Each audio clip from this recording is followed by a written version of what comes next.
وعن عائشة رضي الله تعالى عنها قالت كان خلقه القرآن আসিরউদ্দিন ছাত্র কাফেলা কর্তৃক আয়োজিত সাপ্তাহিক প্রশিক্ষণমূলক সেমিনারে আমার পাশে সম্মানিত সভাপতি ও বিজ্ঞ বিচারক মণ্ডলী এবং আমার সামনে বসা বাংলার দূর দূরান্ত থেকে আগত এলএম বিভাগী বিশিষ্ট ছাত্র ভাইরা সকলকে জানাই আমার পক্ষ থেকে এক রাশ ফুলের শুভেচ্ছা অভিনন্দন। আজকে আমার বক্তৃতার বিষয় হলো মিলাদ সিরাতুন নবী ওয়া মিলাদুন নবী সাল্লাল্লাহু আলাইহি ওয়াসাল্লাম। মহান আল্লাহ তাআলা আমিন আলাইকে তৌফিক দান করলে এই বিষয়ে সংক্ষেপে আপনাদের সামনে কিছু কথা আলোচনা করার চেষ্টা করব ইনশাআল্লাহ। আসলে রাসূলুল্লাহ সাল্লাল্লাহু আলাইহি ওয়াসাল্লামের সিরাত সম্পর্কে আমি আর কতটুকু বলতে পারি, আমি না লাইকে মুখ দিয়ে কতটুকু বলা যায় অল্প টাইমে। যে রাসূল সম্পর্কে আল্লাহ চরিত্র, যে রাসূলের চরিত্র সম্পর্কে আল্লাহ পাক কোরআনে কারিমের ভিতরে বলেন ওয়া ইন্নাকা লাআলা খুলুকিন আযীম, ও নবী আপনি মহান চরিত্রের অধিকারী। সুবহানাল্লাহ সুবহানাল্লাহ। আল্লাহ রাসূলের চরিত্র সম্পর্কে, আল্লাহ রাসূলের আখলাক সম্পর্কে আম্মা জান আয়েশা সিদ্দিকা রাদিয়াল্লাহু তাআলা আনহা কাছে একজন মহিলা সাহাবী জিজ্ঞেস করলেন, ও আম্মা জান নবীর আদর্শটাকে রাখুন, চরিত্রকে বর্ণনা করেন। আম্মা জান সংক্ষেপে একটা উত্তর দিয়ে দিলেন কানা খুলুকুল কোরআন, আল্লাহর নবীর চরিত্র যেন স্বয়ং কোরআন। সুবহানাল্লাহ সুবহানাল্লাহ।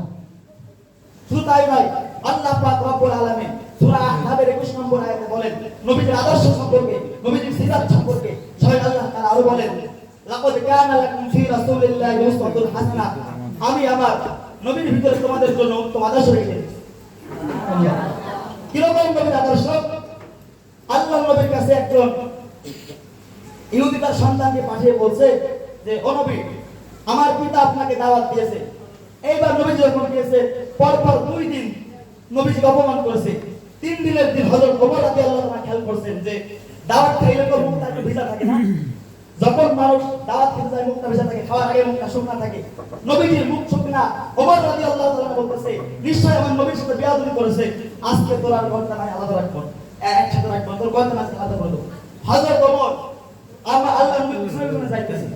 যাওয়ার পরে এইবার যখন আল্লাহর রাসূল গিয়েছেন, যাওয়ার পরে ইহুদি ডাক দেবে, ইহুদি ডাকে বলে ও নবী আমি 2 দিন পর্যন্ত আপনাকে তাড়াই দিলাম, 3 দিনের দিন যাই মানুষটা এত অপমান করে লাস্ট করে, আমি নিশ্চিত ওই মানুষটা রাখাকে হলো খুলকে হাসিম, ওই মানুষটার আদর্শই হলো উসওয়াতুন হাসানাহ। অতএব আমি দুনিয়ার কোনো বাতিল ধর্মে থাকবো না, আপনি আমাকে কালেমা করে মুসলমান বানিয়ে দেন। সুবহানাল্লাহ বলে। সুবহানাল্লাহ।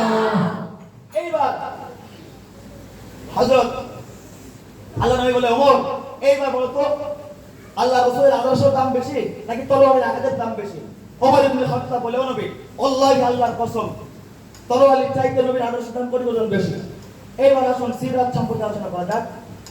আল্লাহ রাসূল যখন দুনিয়াতে আসলেন মক্কায় 360টি মূর্তি ভেঙে পড়ে গেছে। সুবহানাল্লাহ। আসলে আমরা যে কথা বলতে চাই আল্লাহ রাসূলের এই যে 12 রবিউল আউয়াল তিনি জন্মগ্রহণ করেন এই বিষয়ে অনেক মতভেদ আছে।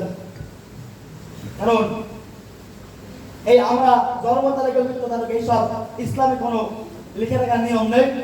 তিনি রাসূল সাল্লাল্লাহু আলাইহি ওয়াসাল্লাম যে আদর্শ গ্রহণ করেছেন এই আদর্শকে ফলো করার বিষয় রাসূল সাল্লাল্লাহু আলাইহি ওয়াসাল্লামের আল্লাহ পাক আমাদের সকলকে আল্লাহ রাসূলের সিরাতকে মেনে দুনিয়া এবং আখিরাত উভয় জিন্দেগিতে কামিয়াবি হওয়ার তৌফিক দান করুন।